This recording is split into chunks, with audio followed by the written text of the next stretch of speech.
Kemudian kalau untuk polio maka kita punya imunisasi polio terakhir adalah saat umur 18 bulan. Jadi selesai. Polio minimal didapatkan sebanyak 5 kali atau bisa lebih apabila ada PIN. PIN itu dikerjakan kalau ada situasi wabah atau bila kita menginginkan adanya program PIN-nya, kita menginginkan ada kadar antibodi dalam masyarakat sehingga mampu menciptakan herd immunity dalam jangka panjang. Yang berikutnya DTP. Lah ini ada beberapa imunisasi yang menarik. Kalau kita lihat di sini, kita karena konsennya ke imunisasi remaja, maka usia remaja itu pada umumnya dimulai adalah usia prepubertas, yaitu mulai umur 10-11 tahun sampai dengan 18 tahun. Jadi anak-anak maksimal adalah 18 tahun. Kemudian nanti ada juga PCV. Nah, ada rotavirus yang khusus untuk diberikan pada anak-anak kecil-kecil tapi tidak berlanjut sampai dengan remaja itu adalah khas adalah rotavirus, yang kedua adalah BCG, yang ketiga adalah polio. Polio ada yang bentuk inactivated polio vaccine yang bentuknya injeksi memang bisa diberikan untuk dewasa, tapi dalam kondisi tertentu, artinya tidak menjadi program baik itu oleh WHO, CDC maupun PABD. BCG hanya diberikan 1 kali saat lahir dan tidak ada pengulangan. Nah, kemudian ada beberapa vaksin yang menarik. Mungkin ini banyak vaksin yang dibawa mulai rotavirus sampai ke HPV adalah vaksin-vaksin baru yang diperkenalkan kepada masyarakat. Di mana vaksin yang untuk remaja itu kita ada beberapa yaitu ada DPT yang bisa dilanjutkan, ada PCV. PCV adalah catatan khusus gitu ya. Karena tidak semua jenis PCV bisa diberikan untuk remaja dan dewasa dan usianya juga tertentu. Nanti kita lihat di belakang. Kemudian influenza ini sangat menarik karena influenza begitu diberikan umur 6 bulan maka sampai dengan besar dia akan diberikan mulai setiap 1 tahun 1 kali. Lalu ada MR dan MMR. Ada lagi Japanese B encephalitis, ada varicella, hepatitis A, tifoid, denggi, dan HPV. Tadi Dr. Nani telah mulai menyinggung adanya vaksinasi HPV yang mulai masuk ke dalam imunisasi dasar yang dicanangkan oleh Kementerian Kesehatan, mengingat bahwa angka kejadian CA cervix itu meningkat dan makin muda usia seseorang terkena HPV sehingga menjadi CA cervix. Nah, ini yang katakan imunisasi dasar tadi. Jadi mulai hepatitis B terus sampai 18 bulan. Imunisasi dasar dikatakan adalah imunisasi mulai dari 0 sampai dengan 18 bulan. Selanjutnya maka dikatakan bulan imunisasi anak sekolah. Mengapa begitu? Karena itu usia 5 tahun, 6 tahun ini banyak absen. Karena 5 tahun, 6 tahun ini absen, maka MR dan DT itu diberikan usia 6 tahun ini. Kemudian kelas 2 SD untuk masalah cakupan, kemudian ada kelas 5, ada kelas 6. Kelas 5 dan kelas 6 ini mereka mulai mendapatkan TD dan HPV. Jadi artinya pemerintah telah melakukan mitigasi untuk mengurangi risiko terjadinya infeksi HPV yang menyebabkan kanker serviks di kemudian hari. Ada lagi namanya imunisasi lanjutan untuk dewasa, khususnya untuk wanita usia subur yaitu tetanus. Nah, ini kita yang dasar dulu nih. Nah, sekarang kita lihat di dunia itu kayak apa modelnya gitu ya.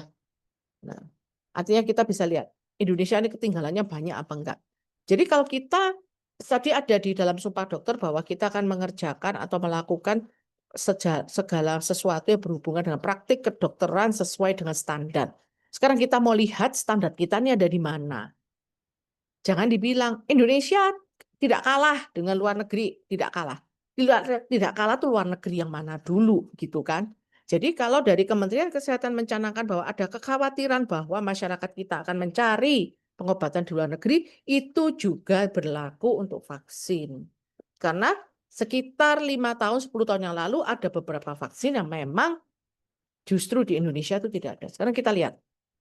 Ini akan menjadi masalah kalau satu ada pandemi, kedua kalau masyarakat kita mau bepergian ke luar negeri terutama ke daerah-daerah tertentu.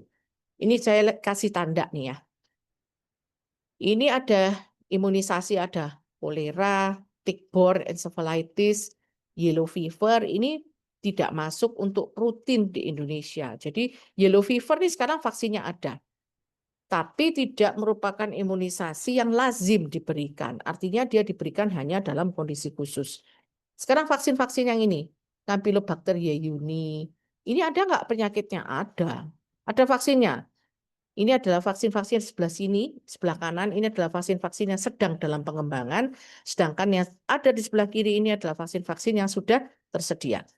Khusus saya kasih tanda itu adalah tuberkulosis yang sekarang lagi rame itu ya, yang katanya dibuat manusia coba atau apalah. Itu kita harus bedakan dulu. Nanti akan saya terangkan bagaimana sebuah vaksin itu dibuat sampai dia ke masyarakat.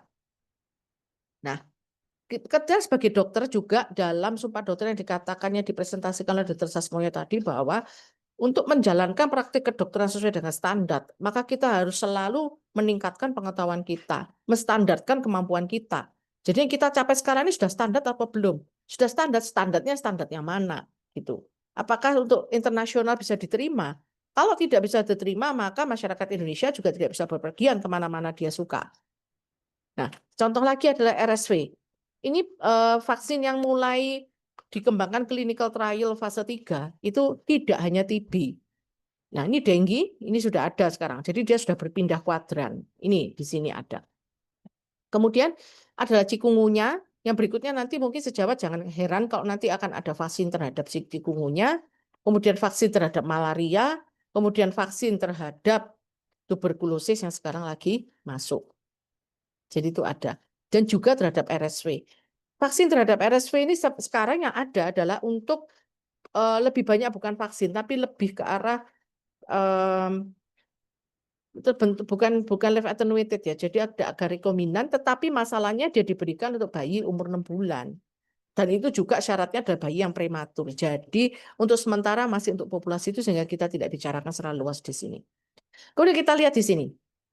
Kalau ada daftar vaksin sekian banyak, kita lihat dulu vaksinnya available enggak di negara kita.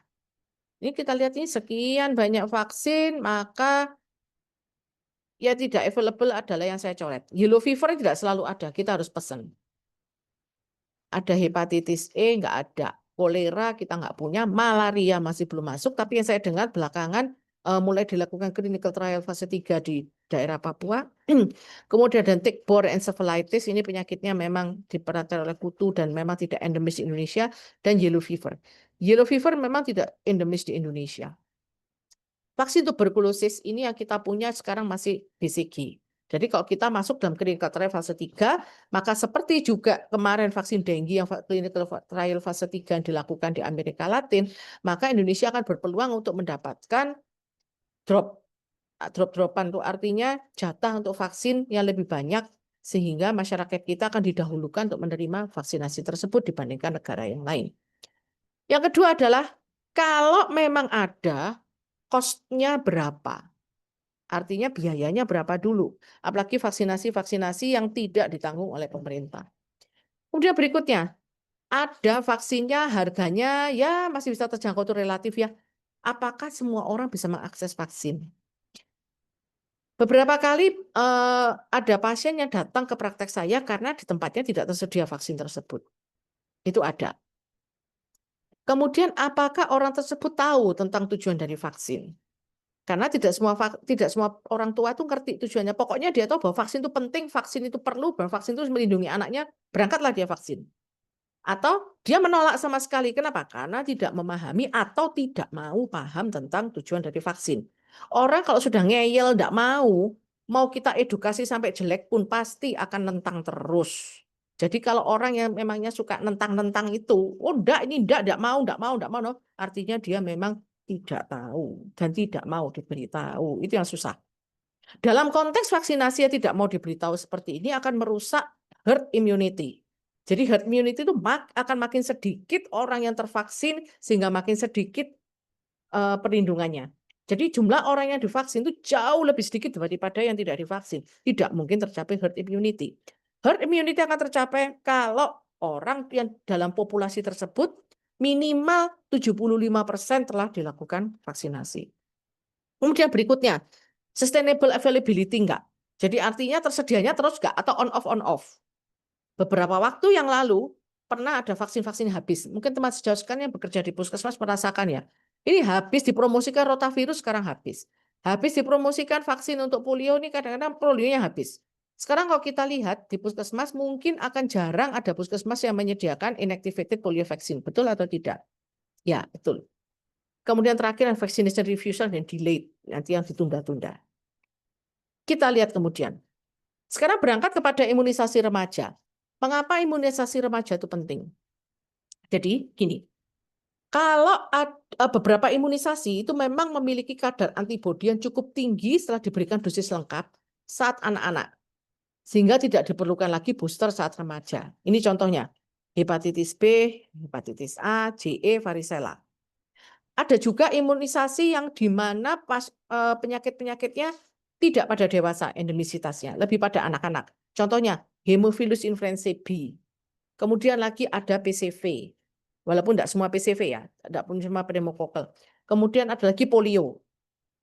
3 ini yang memang tidak mengenal adanya booster atau pengulangan pada saat dia remaja. Varicella, karena dia belum masuk daftar imunisasi dasar, maka sebaiknya dilakukan swadaya. Sehingga kita bisa lihat kalau tertinggal vaksin-vaksin ini, misalnya tadinya tidak mau imunisasi, sekarang mau, atau tadinya sakit sehingga orang tuanya takut untuk melakukan imunisasi, sekarang anak sudah sehat, imunisasi susulan dapat diberikan at any time. Kecuali BCG, kemudian oral polio vaksin, dan untuk rotavirus, tidak untuk orang besar, kemudian satunya lagi adalah ini HIB, karena HIB tidak pada ini dewasa.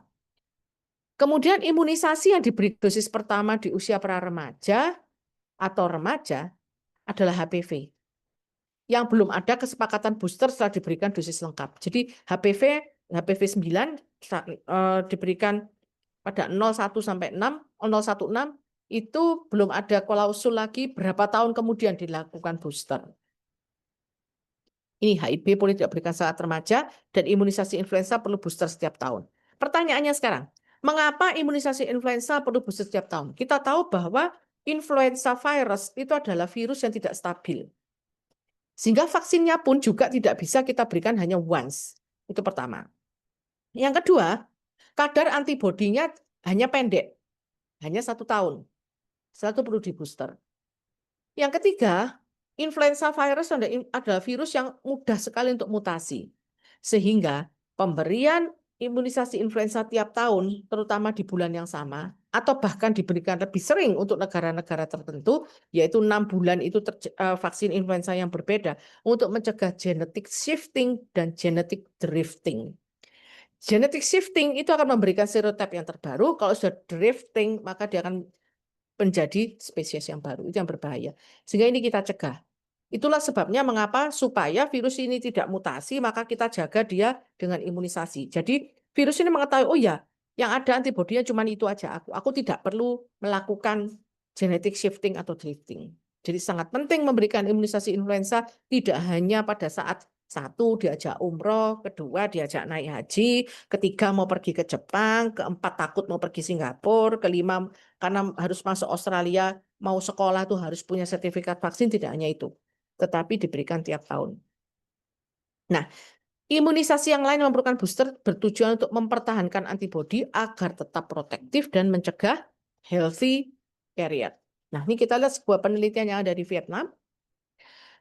Ini dilakukan, bayangkan Vietnam sudah memiliki data seperti ini. Mungkin penduduknya juga jumlahnya tidak terlalu banyak dan mungkin juga enggak terlalu banyak tarik ulur gitu ya. Ya sudah nurut aja. Pemerintah bilang, oke kamu vaksin ini, mereka jelas selesai. Terakhir saya pergi ke suatu kongres internasional infeksi di Bangkok. Dan di Filipina tahun 2023 Oktober kemarin, itu ternyata peserta dari Vietnam itu mengatakan bahwa imunisasi yang saya sebutkan ada di IDAI, itu di mereka diberikan gratis. Jadi saya ditanya, vaksin dengue di tempatmu bagaimana? Saya ya tidak mengungkapkan terus terang, tapi juga tidak membohongi mereka. Bahwa saya bilang bahwa imunisasi dengue di tempat kita sudah tersedia, tapi belum bisa mencapai seluruh masyarakat. Diplomatis, normatif aja jawabannya. Saya tidak bilang bahwa pemerintah tidak mampu atau masyarakatnya masih belum mau, saya tidak bilang begitu. Itu pun kita lihat ya, mereka yang nurut vaksin aja. Kita lihat ini, di garis yang mendatar, itu ada male female, semua male female sama. umur 0 sampai 5 tahun, sampai dengan lebih dari 60 tahun. Kita lihat di sini. Pada usia-usia remaja, ya ini ya, antara 11 sampai dengan 20 ini, terjadi penurunan dari susceptibility atau antibody yang protektif. Jadi susceptibilitasnya dia menjadi naik. Full protection-nya sisanya ini 51%, kemudian basic-nya 6,7, untuk selanjutnya yang tidak bisa diproteksi adalah 42 sekian persen. Ini angka yang cukup tinggi. Ada lagi yang mirip-mirip adalah pada umur 21 sampai 30. Kira-kira kenapa seperti ini? Kita lihat ya, ini 73% ini banyak sekali. Usia kecil-kecil ini cukup banyak. Tapi begitu dia mendekati remaja, ini mulai bermasalah sampai dengan dewasa muda. Padahal kita tahu ini adalah usia-usia di mana seseorang itu menjadi sangat produktif. Dan ini dewasa muda dalam masa depan generasi mendatang, tetapi imunisasinya modelnya seperti ini. Ini male, ini female. Rata-rata tidak ada beda signifikan, kecuali yang di daerah ini. Tidak tahu perempuan kenapa kok tidak mendapatkan imunisasi yang baik. Kemudian kita lihat lagi waktu usia 51 sampai 60. Kemudian lagi di lebih dari 60. Sekarang kenapa kok yang ini kok jadi tinggi ya, meningkat ya? Ada dua hipotesis yang dikatakan oleh jurnal ini. Yang pertama adalah mungkin pada waktu dia masuk dewasa ini terbentuk herd immunity, sehingga dia tetap di usia tuanya sekian masih tercapai herd immunity sehingga masih full proteksi. Karena mungkin juga di mereka itu imunisasi dewasa sudah cukup jalan. Ini terhadap lansia. Lansianya sangat terproteksi, tapi ada tambahan lagi, yaitu kalau lansia ini memang mobilitasnya sudah sangat terbatas sehingga pajanan terhadap penyakit infeksi juga akan jauh menurun. Ini kita bicara proteksi. Sehingga di sini kita bisa tahu magnitude of the problem, pentingnya dilakukan atau concern terhadap imunisasi remaja. Yang terkenal adalah DPT. DPT satu lagi MR atau MMR. DPT ini salah satu contoh imunisasi yang perlu sampai dewasa. Jadi booster tepat waktu sangat penting untuk mencegah antibodi yang menurun jangan sampai 0. Maaf. Sehingga perlu booster. Nah, carrier juga sama. Difteri dan pertusis nantinya bisa menjadi carrier pada dewasa muda, terutama ibu hamil atau usia produktif. Sehingga potensi menularkan kepada bayi yang baru lahir. Pertusis berat dan komplikasi besar serta mortalitas tinggi akan terjadi pada bayi-bayi kurang dari usia 2 bulan yang terkena pertusis dari ibunya. Ini tadi, saya ulang, ini adalah untuk CDC yang dilakukan di Amerika Serikat, mereka sudah jauh lebih maju. Lalu ini akan saya bandingkan antara remaja dan dewasa. Ya, saya beri tanda bulat orange, ini adalah vaksin-vaksin yang diberikan remaja sampai dengan dewasa. Mungkin kita sedikit lihat perbandingannya. Di sini 19 tahun ke atas, mereka harusnya mendapatkan influenza ini 1 tahun ya, DTP, ada varicella, ini HPV, ini campak. Yang ada di anak-anak itu selain DPT, varicella, measles, nanti ada hepatitis A, ada tifoid polisakarida, ada dengue, ini yang banyak. Ini saya bandingkan. Usia remaja, kalau dia sudah dapat, kapan dewasa akan diberikan? Nanti kita declare dalam diskusi. Kita lihat perbandingannya ini.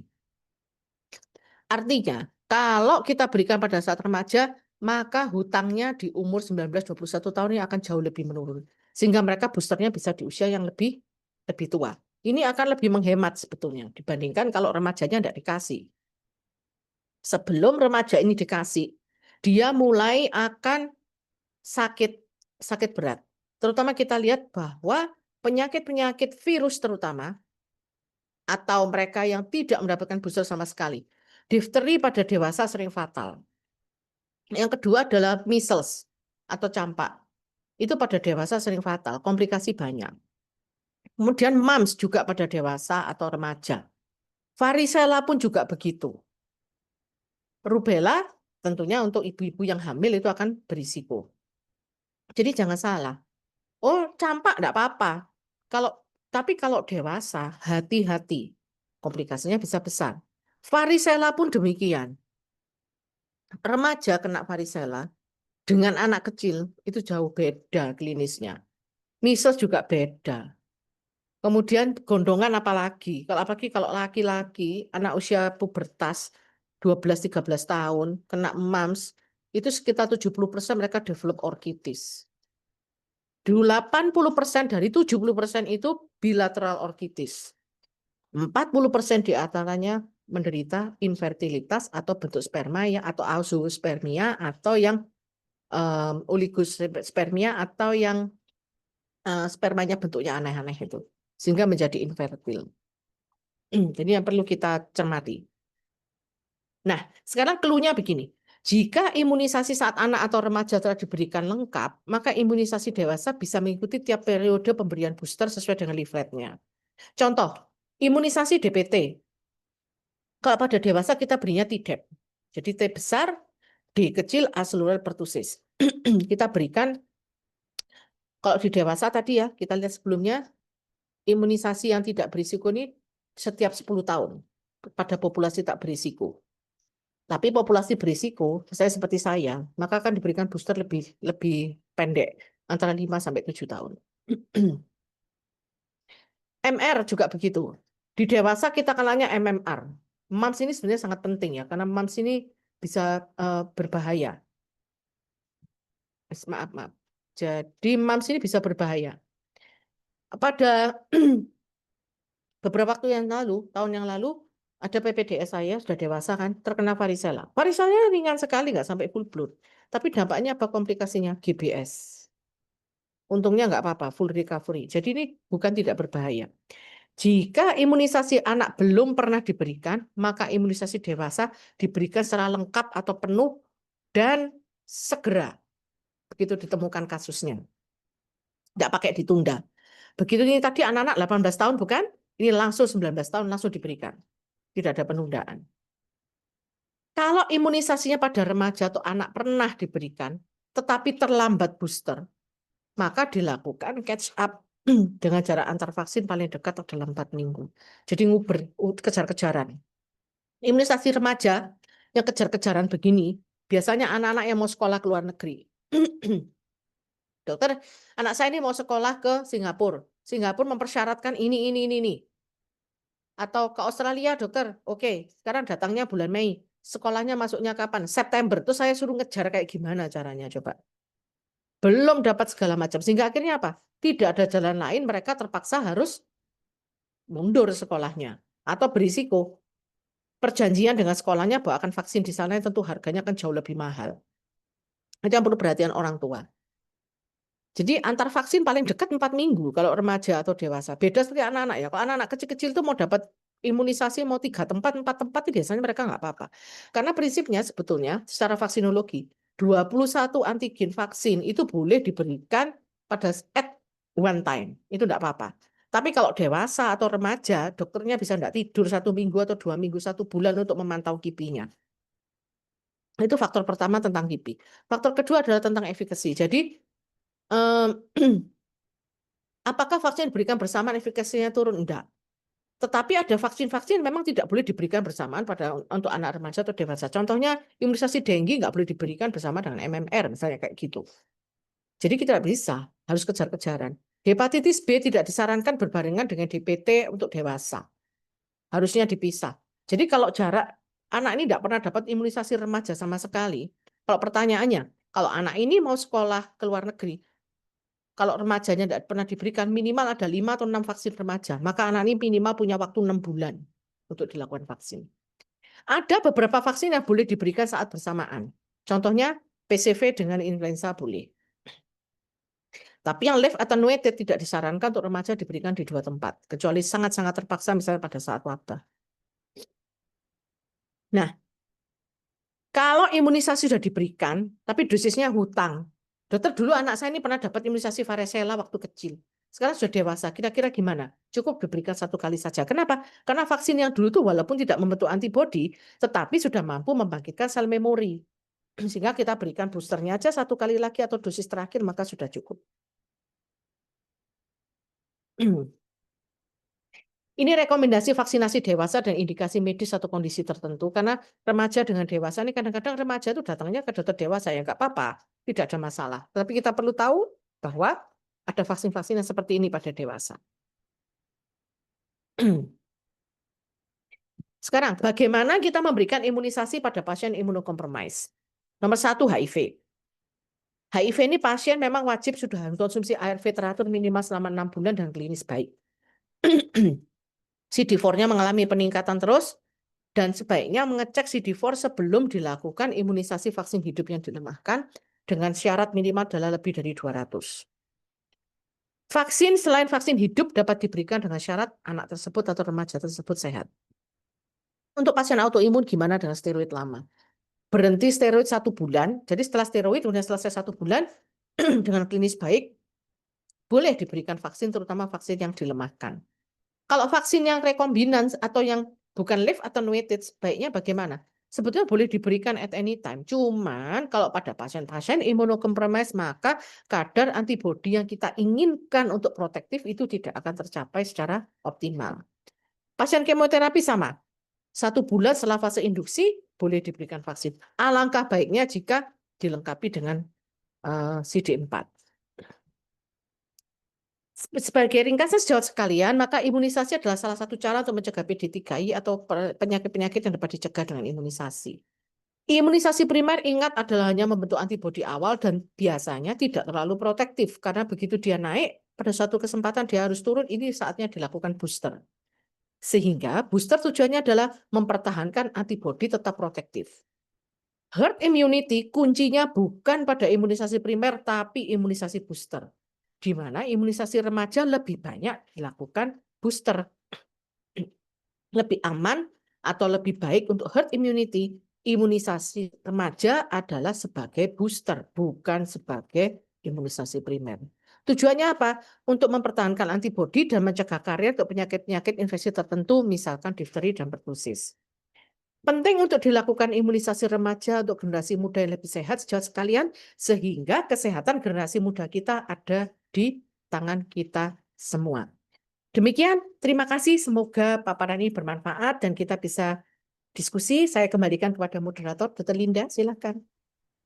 Baik, terima kasih banyak kepada Dr. Iren atas pemaparan yang sangat informatif dan membuka wawasan kita semua ya tentang pentingnya imunisasi pada remaja. Selanjutnya kita akan masuk ke sesi tanya jawab. Bagi peserta yang ingin bertanya, dipersilakan menuliskan pertanyaannya di kolom chat atau boleh juga menggunakan fitur raise hand. Baik, izin membacakan pertanyaan dokter dari Dr. Nurkolis Komari. Untuk pertanyaan pertama, apakah imunisasi varicella masih perlu? Mengingat varicella penyakit seumur hidup cuma sekali, tidak parah dan hampir semua orang pasti pernah terkena. Bagaimana dok? Ya, terima kasih Dr. Nurkolis. Dr. Nurkolis ini aktivis untuk diskusi di tiap webinar ID. Jadi kalau ada award itu Dr. Sas, Dr. Nurkolis itu dapat nomor 1 semua webinar ID beliau ikuti dan selalu aktif. Jadi terima kasih dokter. Jadi imunisasi varicella itu masih perlu. Mengapa? Karena varicella itu tidak pada semua orang itu ringan. 1. Jadi pada anak-anak tertentu atau orang tertentu bisa berat. Yang kedua, seperti yang saya ceritakan tadi, bahwa varicella atau kalau terkena pada remaja dan dewasa, maka risiko untuk terjadi GBS atau autoimun yang lain juga lebih besar. Yang ketiga, angka kejadian zoster. Karena zoster ini biasanya diawali dengan infeksi varicella jauh di masa yang lalu. Kami ada beberapa kasus angka kejadian zoster itu bisa fatal dan parah pada pasien-pasien terutama yang imunokompromis. Jadi satu ada pasien yang kemoterapi, pasien hemato, kedua adalah pasien-pasien autoimun yaitu pasien-pasien kami lupus, yang ketiga adalah geriatri. Jadi kalau varicella kita vaksin, anak tersebut, remaja tersebut tidak terkena varicella, maka otomatis zoster tidak ada. Kalau sudah pernah kena varicella, maka vaksinasinya bukan varicella lagi, tapi adalah imunisasi zoster. Di mana zoster ini boleh diberikan usia remaja, tetapi sementara untuk populasi yang khusus, yaitu populasi yang imunokompromis. Pada dewasa, klausulnya imunisasi zoster boleh diberikan usia 18 tahun ke atas, tetapi lebih khusus untuk usia lebih dari 60 tahun. Mohon koreksi teman penyakit dalam kalau ada di sini join dengan webinar. Kemudian yang terakhir adalah yang keempat, walaupun varicella ini kadang-kadang ringan, tapi karena menularnya cepat, maka sebetulnya pas anak-anak ini diisolasi, jadi tidak boleh dia masuk sekolah dan sebagainya. Kalau di belahan dunia yang sudah melakukan imunisasi varicella dengan sangat baik, maka angka kejadian zoster di mereka juga sangat rendah. Kemudian morbiditas akibat varicella juga rendah.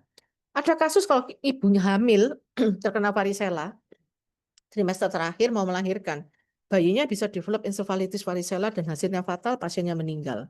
Jadi itu yang terjadi kalau tidak diimunisasi varicella. Jadi risikonya lebih besar daripada kalau kita berikan vaksin. Demikian, Dok. Baik, dokter. Terima kasih atas jawabannya. Pertanyaan selanjutnya mengenai kasus pertusis dan tetanus. Apakah saat ini masih ada di Indonesia ataupun di Malang Raya, dokter? Kalau Malang Raya mungkin tetanus anak-anak ya, Dok ya. Kalau anak-anak remaja saya sudah lama tidak menemukan tetanus. Tapi saya tadi pagi barusan dapat telepon dari Medan bahwa di sana angka tetanus berat masih lumayan. Mereka masih ada pasien satu kasus untuk tetanus berat. Kemudian untuk pertusis banyak sekali, Dok. Banyak sekali. Tadi tengerannya gini nih. Kalau dewasa ya, saya batuknya tuh ngekal sekali ngulek gitu ya. Kemudian di saat terakhir itu seperti dahaknya banyak gitu. Hati-hati, Anda adalah pertusis ringan atau adalah karier pertusis. Jadi itu masih banyak. Bayi-bayi kecil kami sekitar saat ini kami masih merawat pasien dengan bayi dengan tetanus karena ibunya carrier, masih ada. Kemudian tidak diimunisasi sama sekali. Jadi vaksinasi remaja dewasa ini penting. Dan kalau ini maksudnya infeksinya mumps ya, mungkin ya apa namanya gondongan itu Iya, ya. maksudnya MAMS, Ya, dokter. ya. Kalau tentunya kalau infertilitas karena mumps ya itu adalah irreversible. Itu sebabnya mengapa mumps sebaiknya kita berikan vaksinasi. Kalau zaman dulu tuh kena mumps itu banyak usia kecil-kecil. Sekarang anak kecil-kecil, anak kecilnya sudah jadi besar semua. Waktu kecil belum sempat kena mumps, ketularnya waktu remaja. Tahun 2025 awal itu saya merawat 3 pasien remaja laki-laki yang terkena mumps dan ketiga-tiganya kena ortitis. Satu anak terkena bilateral, yang duanya unilateral. Dan kita lakukan USG memang hasilnya memang betul ortitis, kita buktikan dengan USG. Kita juga berkoordinasi dengan teman sejawat urologi untuk melihat mungkin ada kelainan, ada barengan dengan tadinya tuh ada yang varikokel enggak ketahuan. Jadi gara-gara kena mumps jadi ketahuan varikokel juga ada. Kemudian seharusnya anak-anak ini juga diperiksa nanti kalau dia sudah dewasa untuk analisis sperma. Tapi kalau kita lihat bahwa USG bulan ketiga setelah kena mumps biasanya memang testisnya sudah normal. Normal secara anatomis tapi fungsinya kita masih perlu evaluasi lebih lanjut. Mungkin demikian dokter. Kata dokter moga-moga dapat membantu. J. Matur nuwun, saya kembalikan dokter Linda. Oke. Baik, dokter. Untuk melanjutkan pertanyaan selanjutnya, bagi dokter Nurkolis, monggo apabila masih ada yang ingin ditanyakan. Untuk selanjutnya, mohon saran dok. Jadi alasan tidak booster itu juga kebanyakan karena faktor biaya. Karena kan yang imunisasi dasar saja yang paling banyak ditanggung oleh pemerintah ya dok. Jadi mohon saran yang masih terjangkau dan diutamakan diberikan saat remaja yang vaksin yang apa? Terima kasih dokter. Ya, masalah biaya ini relatif, gitu ya. Kalau ini nuwun sewu, masyarakat kita nih dan masyarakat pada negara berkembang umumnya itu lebih mengutamakan tidak apa-apa keluar biaya besar untuk manten sunat dibandingkan untuk biaya vaksin. Padahal biaya manten sunat jauh lebih besar daripada vaksinnya. Jadi saat sekarang ini paling tidak endemik di kita itu kalau vaksinasi remaja sak minim-minimnya gitu ya. Ini bukan karena anunya IDAI loh ya, bukan secara IDAI. Kalau dilihat dari burden of the disease adalah DPT dan MMR. Dua ini. Itu dulu DPT sama MMR. Itu yang sebaiknya dikejar. DTP itu TIDEP kalau diberikan satu kali aja TIDEP itu mungkin harganya enggak sampai 1 juta barangkali vaksinnya ya. Kemudian MMR juga nggak sampai 1 juta. Jadi kalau 2 ini diberikan, ya nggak sampai 2 juta juga, kan gitu. Kalau manten sunat biayanya berapa? pasti lebih besar, kan gitu ya. Nah, itu jadi kita edukasi masyarakat ini cuma diberikan 1 kali. Kalau kita lihat tadi saya share lagi ya. Kalau kita lihat tadi, kalau setelah diberikan 1 kali itu sebetulnya sudah nggak ada booster lagi nih. 1 kali tidak selesai. Sampai di sini sudah nggak ada lagi. Hanya nanti diulang tiap berapa nih. Kalau kita berikan TDAP 1 kali, boosternya 10 tahun. Kalau varicella cuma 2 kali sebetulnya. Setelah itu selesai. MMR jedanya bisa 1 bulan. Dan dia proteksinya banyak nih. Sampai umur 60 tahun loh. Panjang. 20 tahun sampai umur 60 tahun. Dia tidak perlu di booster lagi. Ibaratnya kan HP aja gantinya lebih sering ya daripada vaksin ya. Padahal harganya HP masih jauh lebih mahal. HP Cina aja harganya sudah 2 juta, 3 juta. Mampu beli. Kenapa nih vaksin hanya untuk satu ini, enggak ini. Jadi alasan biaya itu sebenarnya relatif, itu alasan yang sering dikemukakan karena intinya adalah tidak tahu bahwa itu penting. Atau yang kedua, ya tahu, tapi takut. Jadi karena belum lazim untuk imunisasi pada remaja dan dewasa muda itu masih belum membumi di masyarakat kita. Kira-kira begitu. Ya, terima kasih dokter. Untuk dokter Nurkolis tentang MAMS tadi nggak dok? Jadi sudah dijawab dokter Iren tentang infertilitasnya tadi ya dok, irreversible. Atau mungkin Penting. ada beda dok antara misalnya MAMS orchitisnya bilateral dan unilateral, mungkin apakah beda dampak ke depannya dok? Iya, jadi jadinya menjadi infertil itu adalah sekitar 40% dari 80% yang bilateral. Tentunya kita tidak bisa menyimpulkan bahwa apakah bisa diperbaiki atau tidak. Mungkin bukan kapasitas saya untuk menjawab dokter karena saya bukan androlog.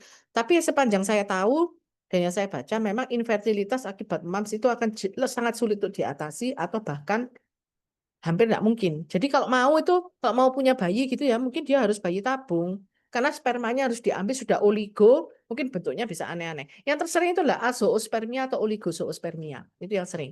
Atau astenia. Itu yang seringkali merupakan dampak dari penyakit MAMS yang terjadi pada yang menjadi orkitis pada anak remaja atau dewasa. Ini dokter Nurkolis nambahi kasihan. Lah ya lah mending vaksin ya dok ya. Vaksin harganya cuma berapa MMR? Cuma 1 kali dok, selama 10 tahun. Ya, baik, terima kasih dokter atas jawabannya. Ini saya untuk melanjutkan pertanyaan dok. Jadi memang di kalangan awam itu yang terhighlight adalah untuk vaksin HPV itu untuk mencegah kanker serviks. Nah, bagaimana dengan remaja laki-laki dok mengenai pemberian vaksin HPV-nya? Iya, Bagaimana untuk mengedukasinya dokter? jadi saat ini remaja laki-laki itu, jadi gini, virusnya HPV itu bukan hanya virus pada kelamin. Jadi yang sekarang menjadi tujuannya adalah untuk CA nasofaring. CA nasofaring kan juga diperan oleh HPV. Kemudian ada CA penis, kemudian ada juga untuk CA yang ada di perianal. Nah, kalau dulu vaksin HPV untuk laki-laki itu diberikan untuk, mohon maaf, adalah kaum G atau MSM. Tapi sekarang enggak. Kita berikan mereknya hanya satu ya, mereknya Gardasil 9. Itu yang diberikan yang 9. Jadi karena ada 2 jenis, itu yang diberikan untuk remaja laki-laki. Jadi apakah HPV untuk perempuan diberikan pada laki-laki? Enggak apa-apa. Ya enggak apa-apa sih, tapi eh, serotipe yang dikehendaki itu adanya di Gardasil 9. Demikian sebaliknya mau diberikan pada remaja perempuan tidak ada masalah. Jadi sampai saat ini memang brandnya masih itu. Jadi saya bukan jualan ya, tapi karena brandnya hanya satu. Dan rata-rata di Indonesia itu vaksin yang brandnya hanya satu ya kayak gitu. Yang brandnya banyak itu cuma vaksin DPT itu banyak brandnya. Hepatitis B mungkin ada beberapa, tapi yang sisanya itu brandnya hanya satu jenis. Ya, baik. Terima kasih atas jawabannya, dokter. Bagi peserta yang ingin bertanya, dipersilakan menuliskan pertanyaannya di kolom chat atau boleh juga menggunakan fitur raise hand, ya. Dari saya, dok, selanjutnya. Tadi mungkin banyak remaja di Indonesia yang ingin sekolah di luar negeri, ya, dok. Jadi berdasarkan pengalaman dokter, rata-rata imunisasi apa saja yang diwajibkan banget untuk sebelum sekolah di luar negeri itu, dokter? Eh, ya, kalau kita lihat imunisasi yang diinginkan di luar negeri ada sesuai dengan ini. Jadi recommended child and adolescent immunization sampai umur 18 tahun. Ini yang diminta. Karena mereka pakainya CDC. Jadi ini United States ini 2025 mereka acuannya adalah CDC. Jadi di CDC dengan WHO itu hampir sama. Malah WHO itu lebih banyak lagi karena dia mencakup negara-negara Afrika di mana kalau kita mau ke negara-negara Afrika, terutama sub-Saharan, kita wajib untuk imunisasi yellow fever dan imunisasi meningococcus. Tuh. Jadi kalau di mereka ini yang diminta. Kalau RSV mereka nggak minta, tapi kalau mereka yang remaja-remaja yang ini, yang ada di sini. Jadi mereka paling tidak minta, kalau PCV mereka tidak mewajibkan, tapi kita sendiri proteksi gitu ya. Yang ungu-ungu ini sebetulnya mereka bisa diberikan PCV. Kemudian yang penting adalah biasanya influenza, hepatitis B mereka minta, MMR mereka minta. Beberapa negara minta varicella. Yang pasti adalah tifoid, hepatitis A, DPT, MMR, dan hepatitis B. Untuk sekolah yang di daerah Asia, misalnya ke China, ke Hong Kong, ke Taiwan, ke Jepang, mereka minta tambahan meningokokal itu. Apalagi kalau dilihat negaranya Indonesia, waduh ini penyakit infeksinya banyak sekali gitu ya. Mereka pasti mintanya lebih lengkap lagi. Ini ada seasonal pregnancy RSV boleh, tapi tidak diwajibkan. Dengue mereka tidak meminta, tapi justru kalau dari mereka datang ke tempat kita, mereka akan prefer untuk vaksin dengue, terutama yang tinggal agak lama di sini. Demikian, Dokter Linda. Ya, baik. Terima kasih, Dokter.